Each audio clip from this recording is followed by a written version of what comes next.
Olá, companheiros da Causa Operária TV, da Rádio Causa Operária. A gente está começando o podcast O Mundo em uma Hora, para a gente tratar aí dos assuntos internacionais que estão pegando fogo aí nessa semana. Eu sou Eduardo Vasco, estou aqui com o César Chenhot, nosso comentarista também, para a gente bater um papo aí sobre algumas questões internacionais.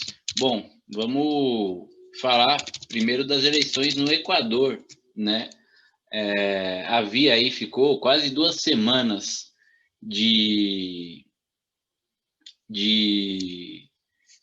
um imbróglio ali, né? Quem ficaria em segundo lugar, se o Yaco Pérez ou o Guilherme Lasso, os dois com 19, alguma coisa por cento dos votos, um empate técnico ali muito apertado, né?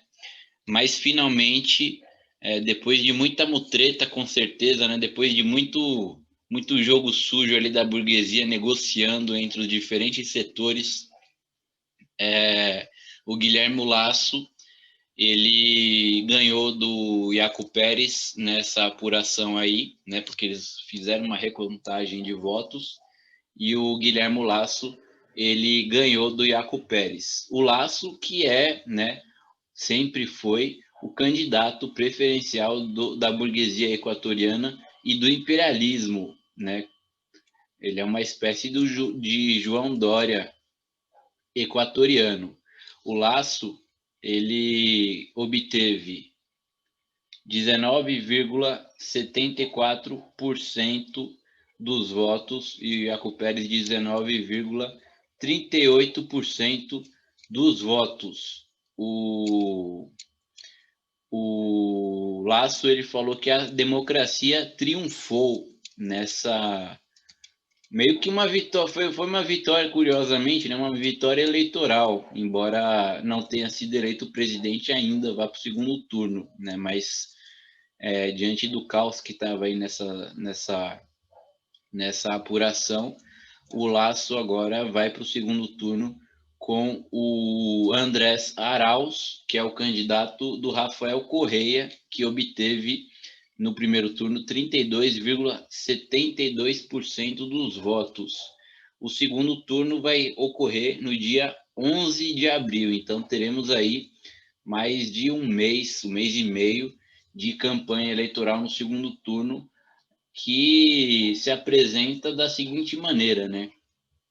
O Andrés Arauz, com apoio do Rafael Correia e da base popular do Rafael Correia, que é expressa, né, nessa porcentagem de votos elevada com relação aos outros concorrentes, 32% dos votos, contra o Guilherme Lasso, que provavelmente vai unificar toda a oposição ao Arauz, né, incluindo o próprio Jaco Pérez, uma vez que ainda no primeiro turno o Jaco Pérez já havia dito, né, que apoiaria o Guilherme Lasso em um segundo turno contra o Arauz e que em 2017 mesmo, né, nas eleições anteriores, em que o Guilherme Lasso concorreu com o Lenin Moreno, quando esse ainda era o candidato do Rafael Correia, antes de trair o Rafael Correia, quando foi para o segundo turno em 2017, Lenin Moreno e Lasso, o Jaco Pérez já havia declarado também apoio ao Guilherme Lasso, ao dizer naquela ocasião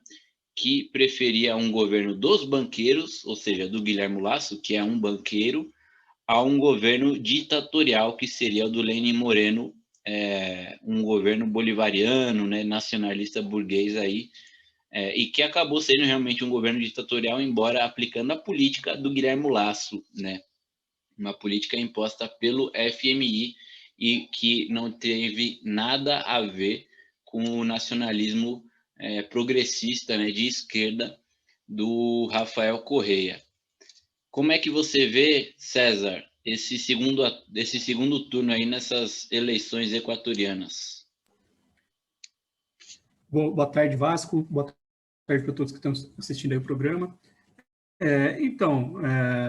O Guilherme Lasso ele vai para o segundo turno, ele tem uma grande chance de ser eleito, né? Como você disse, os votos do Jaco Pérez provavelmente vão passar para o do Guilherme Lasso, né? Lembrando que o Iaco Pérez, ele é esse candidato aí identitário, né? E todo mundo praticamente que votou nele é declaradamente anticorreísta.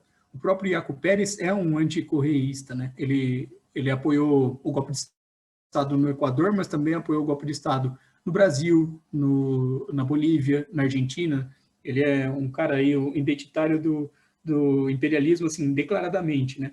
Então ele também provavelmente apoiou da vai votar de Venezuela, novo né? aí no... Ele apoiou Sim, o golpe de Estado na inclusive, Venezuela, pedindo ele para o Maduro inclusive, cair, né? exatamente, ele inclusive chamou recentemente, numa entrevista, quando perguntaram para ele se o Arauz seria aí o Maduro da Venezuela, ele disse que sim, e chamou as Nações Unidas a intervirem na Venezuela e possivelmente no Equador, caso o Arauz ganhe aí, né? Então ele é o cara, é o porta-voz oficial do imperialismo, né? O que é Ô engraçado é que César, o imperialismo... inclusive nessa mesma entrevista, né? Porque foi uma entrevista para um canal colombiano, né? Que a gente sabe que a Colômbia é um regime ditatorial aí, controlado pela extrema direita, totalmente avesso à Venezuela, principal agente do imperialismo contra a Venezuela. E nessa entrevista, a repórter também falou assim: existem acusações aqui na Colômbia de que o Andrés Arauz estaria recebendo dinheiro do ELN, né, do Exército de Libertação Nacional. E aí o Iaco Pérez, né, ele disse que se isso for verdade, precisa ser investigado mesmo, e se for verdade, isso daí é uma coisa criminosa, porque seria um narco-governo do Arauz, né? Então ele já também fazendo exatamente o mesmo jogo do imperialismo, colocando o ELN, que é uma guerrilha armada que luta contra a ditadura colombiana, como uma organização criminosa e terrorista, né? E que estaria dando respaldo aí, um respaldo ilegítimo ao Andrés Arauz, exatamente o mesmo discurso, não apenas da direita, mas da extrema direita. Isso daí é um discurso de extrema direita do Iaco Pérez, que, como você falou aí, tem uma série de posições aí direitistas e golpistas, um histórico, né, golpista. Não, exatamente, para você ver que isso que a gente vem apontando, né, de que a esquerda capitulando, a esquerda de verdade capitulando, ela já, mesmo que ela vença as eleições, ela já está abrindo espaço para um golpe de Estado novamente. Por quê? Porque, olha a situação, vamos supor que o Arauz vença aí o Guilherme Lasso no segundo turno. Você já tem a justificativa de que as eleições foram roubadas, né? Que roubaram aí o Iaco Pérez, porque ele declara que foi o Correia que ajudou a dar um golpe nele.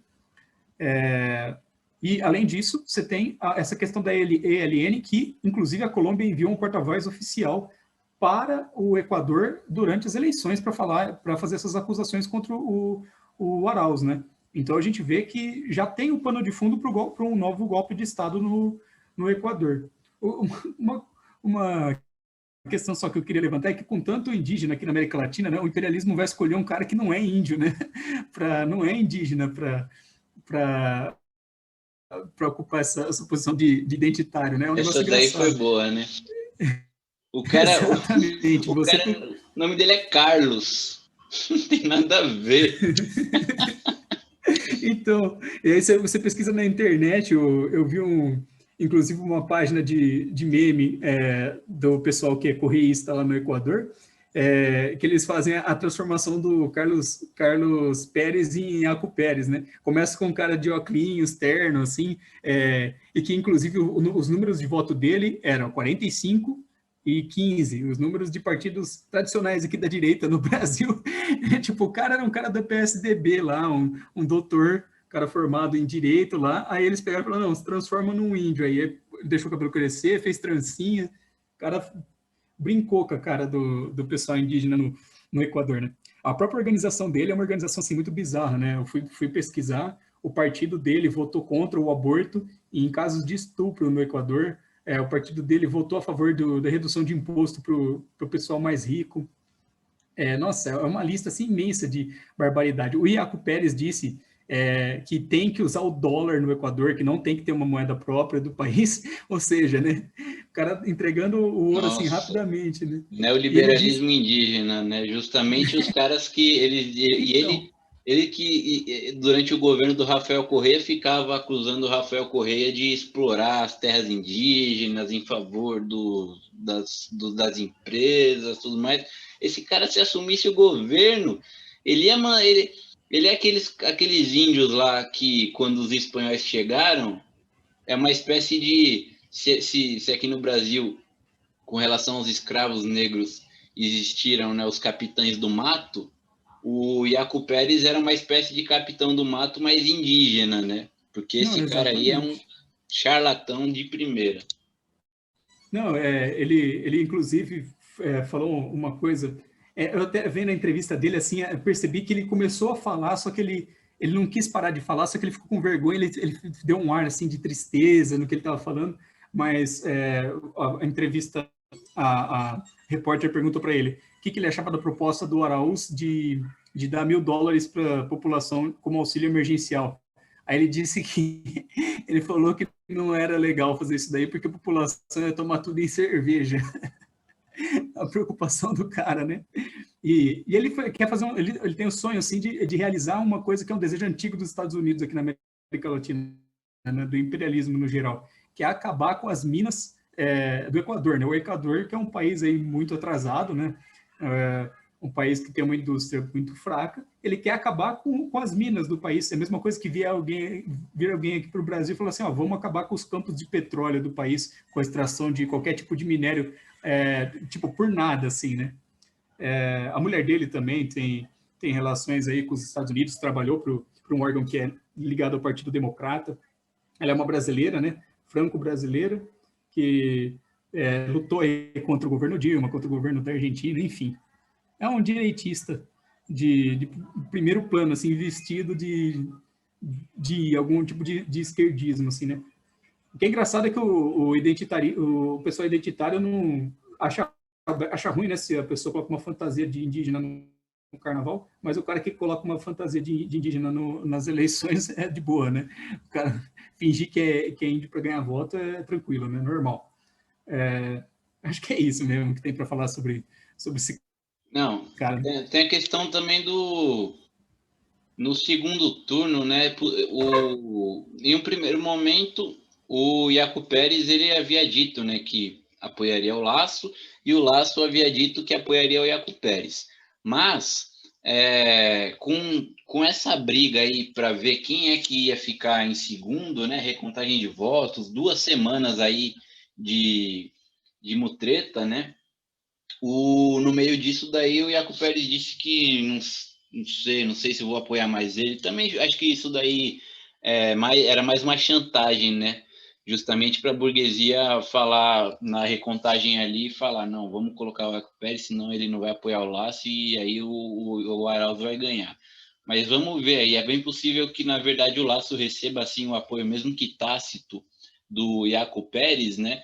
E os outros candidatos ali, houve um candidato que ficou com um pouco mais de 15% de votos, né, em quarto lugar. Foi uma eleição muito apertada entre o segundo, o terceiro e o quarto colocados, né? O Arauz teve 32%, o Lasso e o Pérez 19%, e o quarto colocado, que é também de uma direita mais neoliberal assim, 15% dos votos, né? Todos os outros candidatos, com exceção de um que tem 1% dos votos, ou então com ele também, podem se unir para ganhar do Andrés Arauz. E é o que pode acontecer, né? A gente viu aí na eleição do Brasil, por exemplo, em 2018, né? Toda a direita se uniu para apoiar o Bolsonaro, mesmo que de uma forma mais tácita, né? Alguns, como é o caso do Ciro Gomes, né? E outros de uma forma mais clara. Mas é bem possível que isso ocorra no Equador e que o Andrés Arauz não vença as eleições, portanto, mantendo o golpe totalmente intacto. Mesmo que se o Arauz ganhar, né, as eleições, a gente tem que ver também uma coisa. Embora ele seja o candidato apoiado pelo Rafael Correa, pela base do Rafael Correa, ele é um candidato muito mais à direita com relação a Rafael Correa, né? Ele é um típico burocrata, né? Ele foi funcionário, né, do governo do Rafael Correa, não tem nenhuma ligação com as classes populares e foi colocado justamente por pressão da burguesia, né, que impediu o Rafael Correa de se candidatar. Se ele voltar para o Equador, ele vai ser preso, né? E inclusive impediu que ele fizesse uma campanha bem aberta de apoio ao Andrés Arauz. E aí ele teve que escolher um homem aí que a burguesia pode engolir, né? Que é o Arauz, uma coisa semelhante ao que a gente viu na Bolívia com o Luiz Arce, né?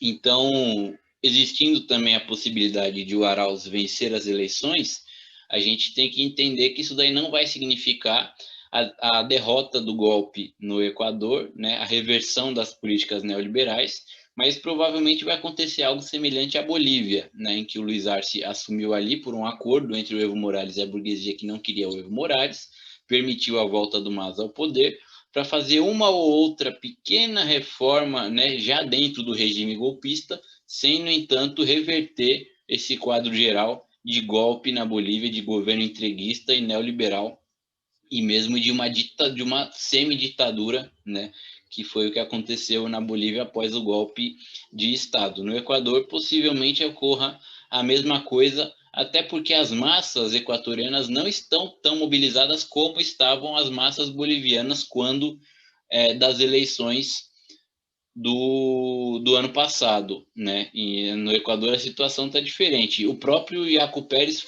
é um dos responsáveis aí, junto com as organizações indígenas, com a burocracia das organizações indígenas, pela desmobilização da população que se insurgiu, né, contra o governo do Lenin Moreno em 2019, obrigando o governo até mesmo a mudar a sede do governo de Quito para Guayaquil, mas depois as organizações indígenas pactuaram com o governo para acabar com as mobilizações. Então, no Equador existe essa desvantagem com relação à Bolívia. Mesmo por isso mesmo pode permitir com que o Lasso, né, seja eleito presidente com o apoio de toda a direita e com a esquerda enfraquecida. Mas se o Andrés Arauz for eleito, a gente já tem que perceber que será um governo muito mais direitista do que foi o governo do Rafael Correa. Bom, César, você tem mais alguma coisa para comentar a respeito do Equador?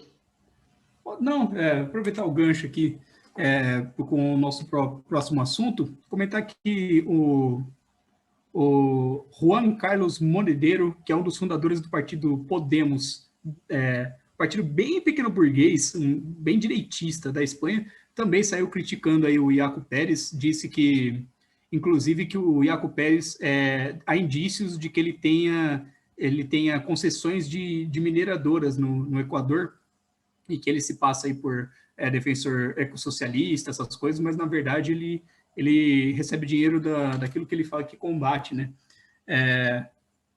E aí esse cara comentou isso daí, ele foi acusado por algumas pessoas, acho que do próprio partido, de que ele estaria cometendo um preconceito contra o Iaco Pérez, que é indígena, e essa questão toda. Mas isso aí para ligar com o nosso próximo assunto, que é justamente a Espanha. Então, lá na Espanha, a gente está vendo aí que está se desenvolvendo aí uma crise que começou nos últimos anos aí com o referendo da independência da Catalunha, né? Essas eleições, a gente cobriu as eleições, comentou bastante sobre elas, as eleições do Parlamento da Catalunha, e durante as eleições aí o rapper Pablo Hasél foi preso por injúrias à monarquia no Twitter. Ele já tinha sido mandado aí, já tinha sido condenado aí para a cadeia, mas ele não tinha ido de fato por 3 vezes, né? Essa é a terceira. E aí ele se escolheu numa universidade e foi preso dentro dessa universidade, o que levou a população a sair nas ruas e enfrentar aí a polícia violentamente, fazer vários saques aí, depredar vários prédios, incluindo alguns bancos e a bolsa de Barcelona, né? Um companheiro nosso que inclusive mora na Catalunha comentou que colocaram fogo nas vias, em algumas vias apareceram aí uns tornados de fogo, de tanto fogo que a população colocou nas ruas, e o Estado espanhol, como sempre, agiu com bastante violência, né? Colocou os famosos moços, que a polícia aí para bater na população, para reprimir a população, mas acontece que alguns sindicatos dos policiais aí na Catalunha estão com medo de que haja baixas dos policiais na Catalunha, porque os policiais eles não estão se sentindo bem com a repressão contra contra a população aí da Catalunha. Os policiais estão argumentando aí que acontece com o que está acontecendo é que a imagem deles está ficando muito manchada por conta da repressão que eles estão tendo que fazer contra a população, e pode ser que hajam bastante baixas aí na polícia da Catalunha, uma coisa que já aconteceu antes, né, na época do referendo, os policiais se negaram a reprimir a população e a Espanha enviou policiais de Madrid. Só que acontece uma questão nova aí, que é que em Madrid e em várias partes da Espanha, principalmente na Catalunha, mas em várias partes da Espanha, a população está saindo às ruas pela liberdade do Pablo Hasél, ou seja, não é só a Catalunha, né? Isso daí pode até fortalecer a luta dos catalães aí dos catalãos, de novo fiz isso, pela sua independência, porque vai ser complicado enviar uma polícia de Madrid para reprimir a população na Catalunha, sendo que a população em Madrid também está apoiando a população da Catalunha, né? É uma situação aí interessante para a gente analisar.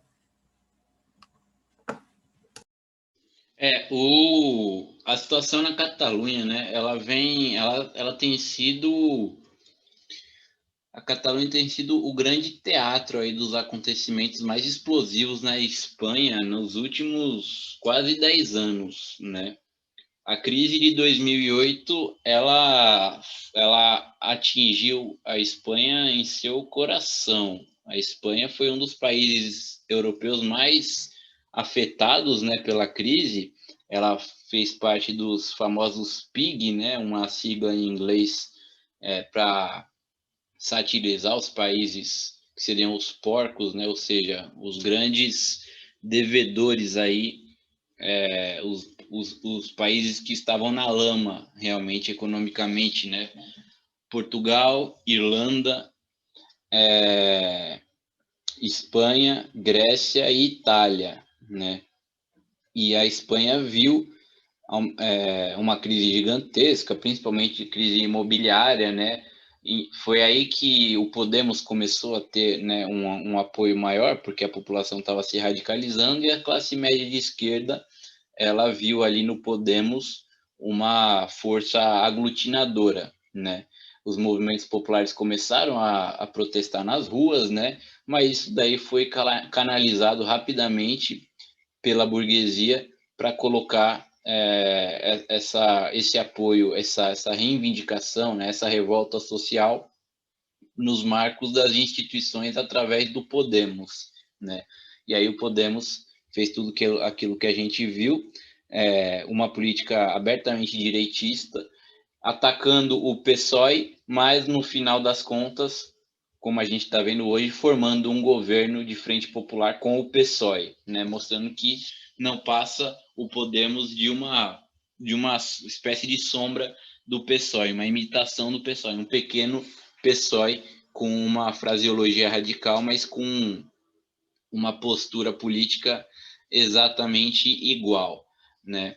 Aí na Catalunha, quer dizer, e aí a gente viu também, né, por outro lado, o crescimento da extrema direita, né? Essa crise aí, ela fez com que os ânimos se acirrassem no mundo inteiro e a polarização política crescesse, né, com a acentuação aí da luta de classes.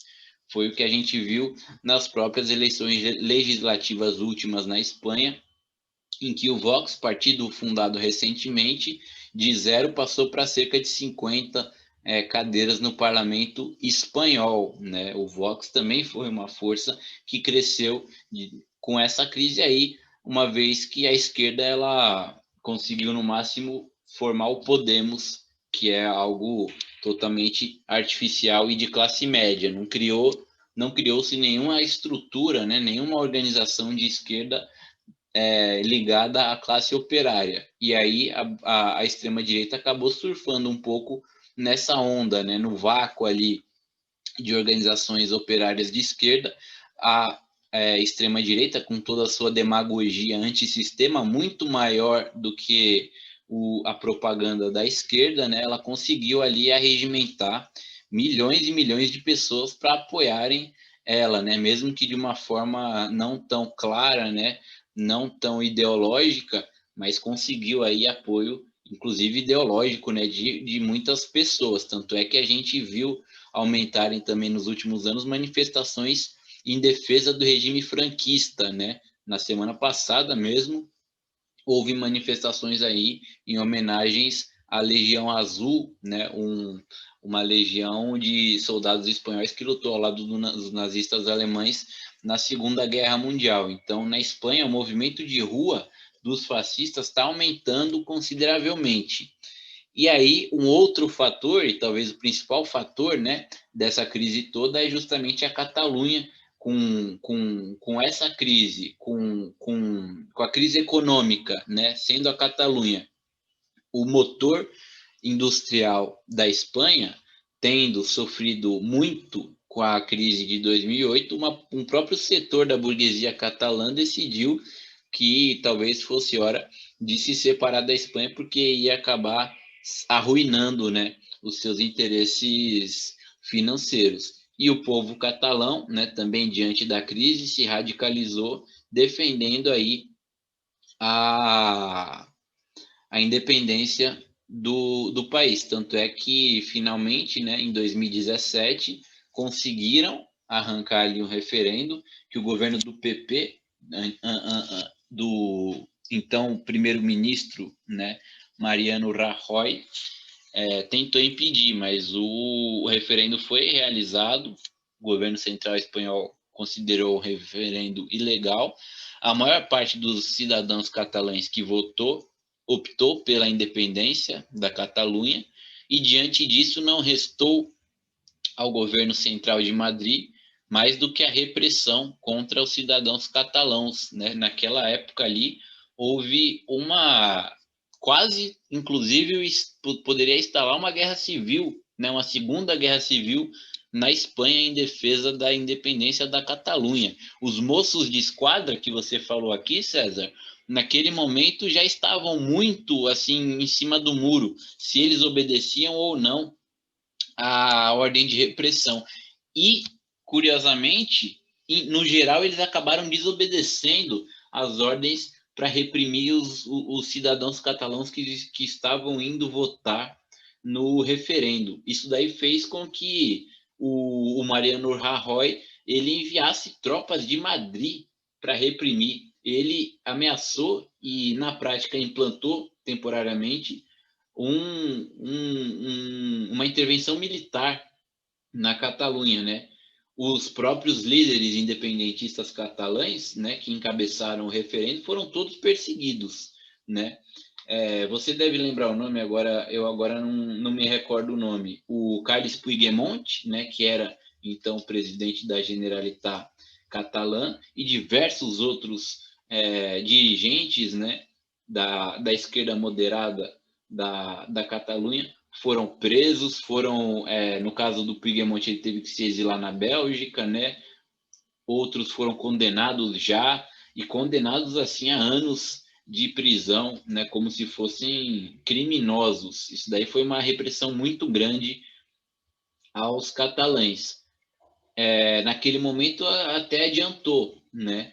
Mas continua. Isso daí é impossível de esmagar completamente o movimento independentista, até porque a crise espanhola continuou se aprofundando, né, cada vez mais. O próprio Mariano Rajoy ele teve que sair do governo acusado de um monte de crimes de corrupção. Depois entrou o Pedro Sánchez do PSOE, não conseguiu formar governo, teve outras eleições. A situação ainda está um caos total na Espanha, o que favorece, logicamente, os catalães, né? E essa questão aí dos moços de esquadra não quererem reprimir, né, as manifestações, mostra que existe uma crise muito interessante, né, e perigosa na Catalunha, porque a polícia é um dos principais pilares de sustentação do regime político burguês. Se a polícia não funciona, né, a burguesia praticamente perde o controle, só tem como recorrer ao exército. Mas o exército, ele seria o exército espanhol, né? Um exército que os catalães consideram como um exército estrangeiro, né? Ocupando o seu país. Então, isso daí, dependendo do desenvolvimento da situação, pode se transformar em uma crise igual à crise de 2017, né? Com uma eventual possibilidade aí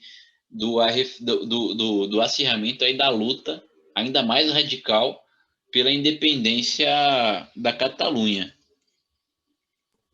Eu acho que isso que você falou é importante de destacar, porque é o seguinte, né? Isso daí demonstra claramente que por meio do parlamento nada vai acontecer. A população, os catalães, eu me hipercorrigi durante o programa, eu tinha falado certo, depois eu pensei que eu tinha falado errado e me hipercorrigi aí. Se eles querem a independência da Espanha, eles têm que lutar na rua, não é por meio do Estado controlado pelos espanhóis que os catalães vão conseguir aí a sua independência, né? O Estado aí é um dos estados mais ditatoriais da Europa. A gente precisa lembrar aí que, o Estado espanhol é uma monarquia que tinha sido derrubada, mas o Franco restabeleceu a monarquia antes de morrer, ele deixou esse presente aí para a população que vive na Espanha. E toda a Constituição é uma Constituição feita pela própria ditadura, né? A gente conhece bem isso daí, que aqui no Brasil praticamente foi a própria ditadura que abriu o caminho aí para a gente fazer a Constituição, só que lá é pior ainda, porque foi a ditadura que simplesmente parou o franquismo e teve eleições, né? E voltou à monarquia. Não teve uma mudança de regime de verdade, né? Uma coisa interessante, né? Você falou, eu lembrei, né, que no começo do ano passado, o Vox, ele fez uma propaganda, o partido de extrema direita da Espanha fez uma propaganda que ele desenharam assim um mapa da Espanha e incluía Portugal como parte da Espanha, né? Os caras estão até já tentando anexar um outro país, um país também que não é um país oprimido, assim, é o país talvez mais secundário, assim, menos importante do imperialismo, mas ainda assim é um país imperialista e o pessoal já tá incluindo assim, ele no mapa. Você vê que de mão beijada a população da Catalunha não vai se retirar da Espanha, né? Vai ser preciso aí acirrar muito a luta de classe para conseguir se separar aí da Espanha. Uma coisa que é interessante só de destacar por último é que o Carles Puigdemont, que você citou aí, ele considera que a declaração de independência da Espanha já está dada, ela já foi dada com a votação no referendo, né? Só que ao invés dele querer abrir a luta aí e falar para o pessoal sair às ruas para exigir que o referendo seja cumprido, ele aposta num acordo entre os catalães e a Espanha para ajeitar essa saída, né? Que foi mais ou menos o que aconteceu com o Brexit, né? Nesse sentido, ele foi iludido aí pelo Brexit, mas não é a realidade, né? Só com a luta mesmo, utilizando da força para se separar, que os catalães vão conseguir ter um país próprio e se indizar aí da Espanha. Uma coisa, né, ainda mais nós, né, marxistas, trotskistas, a gente leva muitas coisas a partir da análise da conjuntura internacional, né? A Revolução Russa, ela só poderia vingar, né, construir o socialismo na Rússia se fosse acompanhada, né, da Revolução Internacional. As revoluções são assim, né? As revoluções que mudam realmente o sistema são acompanhadas de revoluções internacionais. E no caso da independência dos países, né? Foi assim também, né? os países da América Latina, por exemplo, conquistaram a sua independência logo depois da Revolução Francesa, um atrás do outro, né? Todos ali na primeira metade do século XIX. Os países da África, depois, né? Todos conquistaram praticamente, né? Conquistaram sua independência na metade do século XX. E a questão da Catalunha, né? Ela vem acompanhada da questão, você falou do Brexit, da questão da Escócia, por exemplo, né? Porque em 2014 houve um referendo na Escócia, um referendo muito fraudado, 55% da população votou contra a separação, segundo os resultados oficiais, mas mesmo segundo os resultados oficiais, 45% dos escoceses teriam votado a favor da independência, o que é uma coisa assim sem precedentes, né? 45% da população votando pela separação da Grã-Bretanha, né? Isso daí realmente é um fator de impulso dos catalães e, logicamente, a própria questão da Catalunha, né, toda a crise da Catalunha é um fator de impulso do movimento de independência da Escócia, é um fator de impulso do movimento de independência do País Basco, do movimento de independência da Galiza, né? Imagina se a Catalunha consegue, em 2017 mesmo, né, quando a Catalunha estava prestes a conseguir a independência, isso daí atiçou muito os movimentos de independência do País Basco e da Galícia. E a Espanha, o governo central de Madrid, estava perdendo os seus cabelos, né, desesperado com o desmoronamento do Estado espanhol, né? O desmoronamento do imperialismo espanhol. Isso daí que as pessoas devem entender, né? Isso daí significa o enfraquecimento do imperialismo, né? Por isso que a gente apoia também, além de a gente apoiar a própria autodeterminação dos povos, uma vez que as populações deveriam ter direito de escolher se seguem pertencendo a um Estado, se formam um Estado separado, se unem a outro Estado, né? Isso daí vale mais ainda para as populações dos países imperialistas, né? Porque além de eles poderem decidir o seu destino, eles estão enfraquecendo o regime político espanhol que oprime não só os catalães, os bascos e os galegos, mas os próprios espanhóis de Madrid, né? Por exemplo.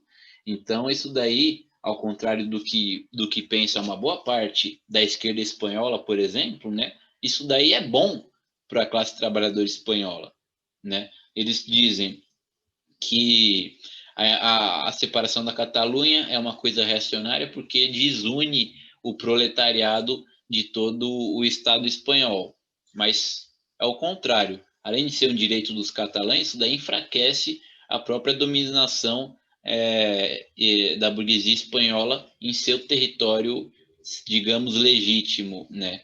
Isso daí é um fator também, deveria ser, se houvesse uma esquerda revolucionária na Espanha, um fator de mobilização em prol da independência da Catalunha e, ao mesmo tempo, contra a burguesia do seu próprio país, a Espanha, né? Então, a gente vê que a crise de 2008 foi uma crise como toda grande crise capitalista, né, de potencial revolucionário, né? E isso daí já começou a estourar nos primeiros anos pós 2018, e como a crise não se dissipa, e pelo contrário, ela se acentua, se aprofunda, né? A tendência é justamente reaparecerem esses movimentos e reaparecerem de uma maneira cada vez mais aguda, né? E mesmo de uma maneira cada vez mais radical, uma vez que o capitalismo não conseguiu de maneira nenhuma encontrar uma saída para essa crise. Ele vai se afogando cada vez mais como se estivesse em uma areia movediça. Isso que você falou é interessante, né, Vasco? A gente precisava até fazer um programa futuramente aí sobre a questão da Escócia e da Irlanda do Norte, né? Principalmente, porque também tem a questão do país de Gales, mas que o nacionalismo desses países aí se inflamou, né, bastante com a questão do Brexit, né? Um dos fatores que, por exemplo, desestabilizam o regime na Irlanda do Norte é o fato de que eles tinham um acordo entre por a Irlanda, a República da Irlanda e a Irlanda do Norte pertencerem à União Europeia, por um acordo de livre passagem na fronteira, né? Com o Brexit, isso daí foi colocado em xeque, porque, querendo ou não, agora a Irlanda do Norte não faz parte mais da Europa, né? Do bloco econômico europeu, da União Europeia, e a República da Irlanda, sim. Então, há esse conflito na fronteira, porque os irlandeses do Norte são irlandeses, né? Eles são o mesmo povo, né? República da Irlanda e a Irlanda. Então, há esse crescimento aí do nacionalismo nesses países. E como você citou, isso daí influencia a Catalunha, influencia países aqui da América Latina que ainda não conseguiram sua independência, né? Como as nossas famosas vizinhas do norte, aí, Guiana Francesa, a Martinica, e o próprio Porto Rico e Havaí também, que são colônias dos Estados Unidos. E a independência desses países pode aí levar a um acirramento ainda maior da luta de classes e aí privilegia a gente, né? Nós aqui no Brasil também sairíamos fortalecidos na nossa luta contra o imperialismo caso esses países consigam sua independência.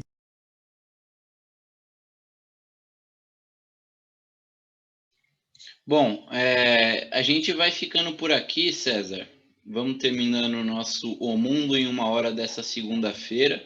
A gente volta na próxima segunda, às 3 da tarde, na programação ao vivo da CELTV, em parceria com a Rádio Causa Operária. Não esqueça de deixar o seu like, de comentar à vontade aí, tanto na nossa programação ao vivo, como também quando o vídeo estiver no YouTube separado, de compartilhar com seus amigos, principalmente o pessoal que gosta de política internacional, de se inscrever no nosso canal e, se possível, de se tornar membro, apenas R$ 7,99 por mês. Isso daí ajuda muito aí a Causa Operária TV na sua luta por uma imprensa revolucionária, comunista, anti-imperialista. Até a próxima segunda-feira, então. Valeu, César. Valeu todos os nossos ouvintes. Tchau. Tchau, César. Tchau, pessoal. Falou, até mais.